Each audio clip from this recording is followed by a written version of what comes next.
Detroit's muscle cars have experienced a renaissance of sorts lately: Hellcats, Shelbys, and Camaros. Oh my exclamation mark! Yet it took some European-inspired refinement to bring the most out of Dearborn's Ford Mustang.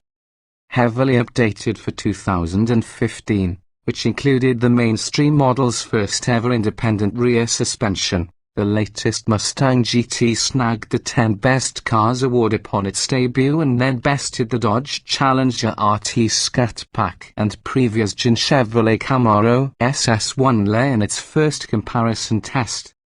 Now we welcome this sinister-looking 2016 GT Coupe into our paddock for a 40,000 shakedown. The latest Mustang is an altogether more sophisticated thing than its predecessors, which is key for its new global mission. The ride is more comfortable and composed with the multi-link rear suspension, which itself dictated a new tuning approach for the front strut setup. And the interior is more insulated and better turned out, even if the fast rear glass means backseat occupants will need to remove their heads before entering.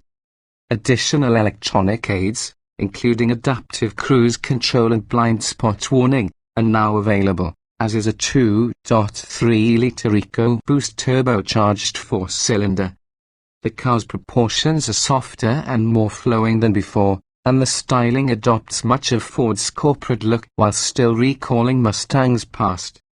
Updates for 2016 are limited to the addition of Ford's much improved Sync 3 infotainment tech on premium models, along with secondary, and nearly invisible, turn signals integrated into the GT's hood vents. You can read our official breakdown of the 2016 Mustang here, as well as an in-depth interview with Ford's development team here.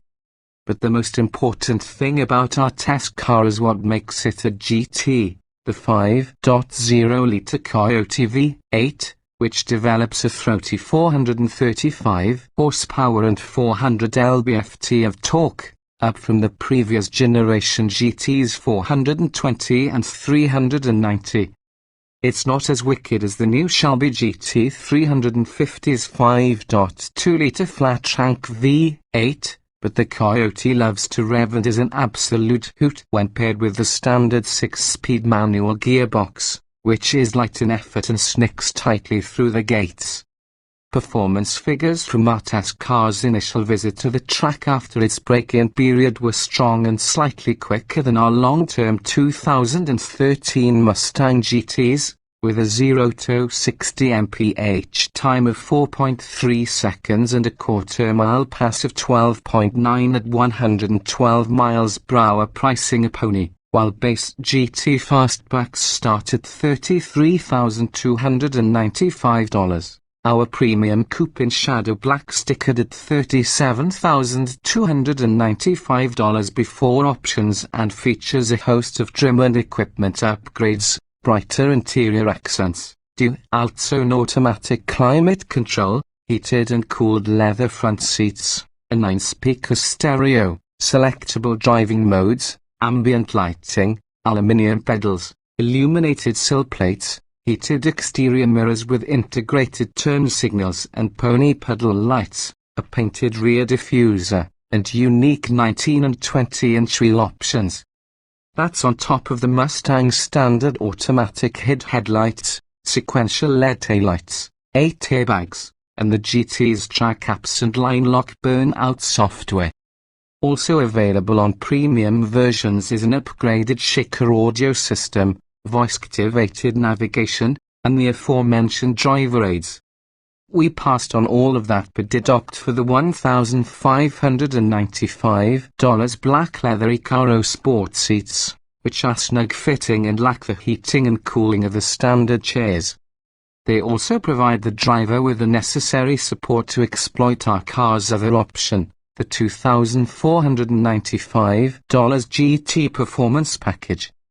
That bundles larger, 6-piston Brembo front brakes, a 3.73-to-1 rear axle ratio with a Torsen limit slip differential, a stiffer suspension setup, a larger radiator, chassis and stroller braces, unique tuning for the electrically assisted steering and stability control, and black-painted 19-inch wheels with Biley P0 summer tires, size 25,540 in front and 27,540 at the rear. The bottom line, $41,290. Initial impressions: at the limit, our GT does have a moderate sense of understeer in corners, what with 54% of its 3,782 pounds residing over the front axle. But that can be easily corrected with a stab of the throttle. Our test car still managed a healthy 0.94 grams of lateral grip on a skid pad, and the additional traction from the sticky pilus kept panic stops from 70 miles per hour to just 156 feet. The Mustang's steering isn't super quick at 2.6 turns lock-toe lock, yet it is precise and natural enough in feel to make you think it's hydraulically assisted.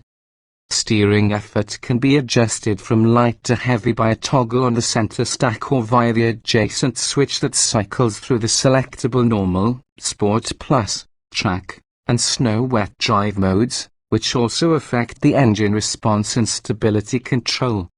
With less than 2,500 miles on the odometer, we're still getting used to our long-termer and have yet to take it any distance from home. And the mileage accumulation definitely will take a hit soon as the Michigan winter begins in earnest. To prepare, we've put the Mustang on a set of Bridgestone Blitzak LM32 winter tires.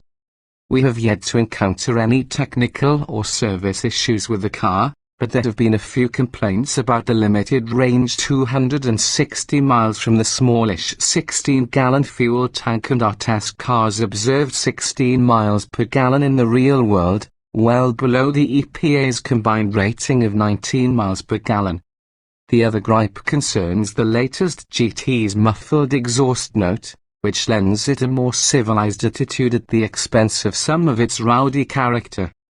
It still has a pleasant growl, but this is a muscle car with a great V8 engine, and it deserves to be heard. You likely can plan on us asking for a Ford Performance exhaust or a set of exhaust cutouts like those on the old Boss 302 for the holidays.